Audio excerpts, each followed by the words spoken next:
Independent India fought its second war in October and November of 1962. This was with its neighbor to the east, China. India, being a smaller military force at the time compared to China, combined with policy and strategic paralysis from the political brass, led to India's defeat against China. The Indian troops at the front, despite being outnumbered 1-3, poorly equipped and reinforced, along with poor decisions made by the top brass, fought bravely against the given odds. This video attempts to give an overview of the 1962 India-China War and highlight the challenges and odds faced by the Indian soldiers trying to defend the boundary lines.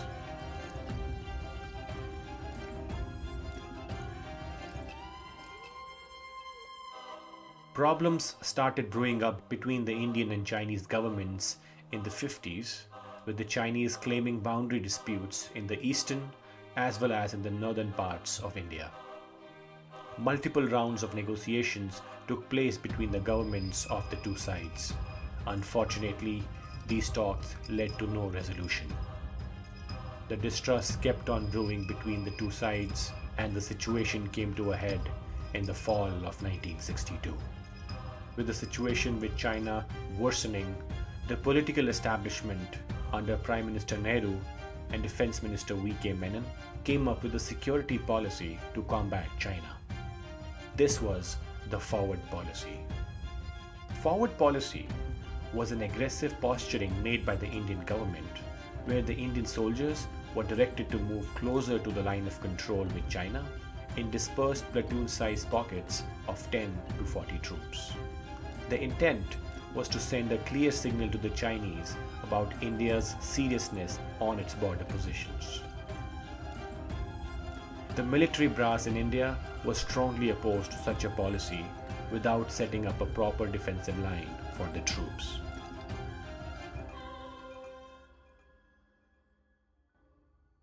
There are 5 principles for a strong defensive line in a war: having defensive positions set up in a dominating ground, adequate integral firepower for the troops, mutual cross cover between adjoining defensive positions, locations covered by artillery support from the rear, and robust logistical network. The Indian military situation for these principles in the region was as follows. Dominating grounds. The army did find dominating positions to set up their defenses in accordance with the forward policy. Adequate integral firepower. Light machine guns, LMGs, were the highest guns with the troops, along with some mortars available to them. This was nowhere close to counter the artillery and the MMG assault expected from the Chinese side. Mutual cross cover between adjoining positions. The posts of 10 to 40 troops were 3 to 10 kilometers apart, so there was absolutely no chance for any mutual cross cover between these posts. Artillery support. There was little to no artillery support to most of the positions. Robust logistical network. No logistical network was available in terms of roads or rails to the troops.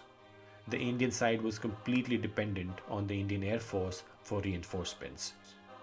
The 50s was a decade of stagnation for the Indian armed forces under Defense Minister Menon, who had immense distrust of the military. His insecurities became bigger with the appointment of General Thimayya, one of India's most decorated army generals, as the Chief of Army Staff. The political leadership was looking to appoint someone of their choice to the position of the chief, someone who would not rock the boat. A bitter feud took place between General Thimayya and Defense Minister Menon, leading to the general's resignation and eventual retirement. Nehru and Menon later appointed Lieutenant General B.M. Kaul as the next Chief of Army Staff, superseding other officers. Lieutenant General B.M. Kaul was said to be personally very close to Prime Minister Nehru. General Kaul went ahead with the implementation of the forward policy on the Chinese border. The army commanders in the eastern and the northern sectors objected to the deployment decisions under the forward policy, but were overruled by General Kaul. The forward policy deployments in the northern side were done in the Daulat Beg Oldi complex, Chipchap Valley, Galwan Valley, and the Sirjap complex in the north bank of Pangang So Lake in the Chushul sector. 36 such formations were guarding a stretch of 480 kilometers from Daulat Beg Oldi to Demchok. On the eastern side, similar deployments were done in Namkachu Valley and Walong. The eastern side had 34 such formations. The Chinese People Liberation Army, PLA, maintained a 3-1 numerical advantage over the Indian Army on both the fronts. Add to that, they had artillery support present for all their divisions. With well dug in positions, these odds still could have been managed by the Indian side, but with the implementation of the forward policy, the dispersed defensive locations of the Indian troops meant that the Indian defenses could be easily overrun by the Chinese. By October 1962, there were reports that the PLA had built up close to 2 divisions opposite the Tawang sector in the east. Even though the Chinese had 3-1 numerical superiority with the overall Indian troops, the smaller platoons guarding the forward posts bore the brunt of the complete Chinese assault during the initial phase of the attacks. Namkachu was guarded by 4 battalions. It was these 4 battalions that went against the initial assault of 2 divisions of the Chinese forces. To put things in perspective, 1 battalion has around 900 troops and 1 division has 20,000. So during the Battle of Namkachu, around 4,000 Indian troops were up against 40,000 Chinese troops. Considering these odds, it would have been prudent for the 4 battalions of the Indian forward positions to be pulled back from Namkachu to Tawang. But no decisions were taken at the highest levels in the Indian Army. There was complete decision paralysis at the highest levels of the military brass. Just before the conflict, Lieutenant General Kaul replaced Lieutenant General Umrao, the commander of the operations in that region, and made himself as the commander. This was done on October 5th, 1962, just 2 weeks before the Chinese assault came in. Within 7 days of him being there, Lieutenant General Kaul had to be evacuated back to Delhi after suffering high altitude sickness. With the situation worsening in the region, General Kaul was then replaced by the battle-hardened veteran from the 1947 war, Lieutenant General Harbaksh Singh. This was done on October 17, just 3 days before the invasion. Unfortunately, by this time, it was too late to change anything at the ground level. The Chinese attack came in the early morning of October 20th, 1962, on the southern banks of the Namkachu River. The Indian side expected the Chinese to come from one of the 5 bridges on that route, and hence were guarding those bridges in their defensive positions. But the river was shallow at the time, so the Chinese troops crept through in the early morning hours of the 20th to occupy positions behind the Indian defensive lines. 5 a.m. on October 20th, 1962.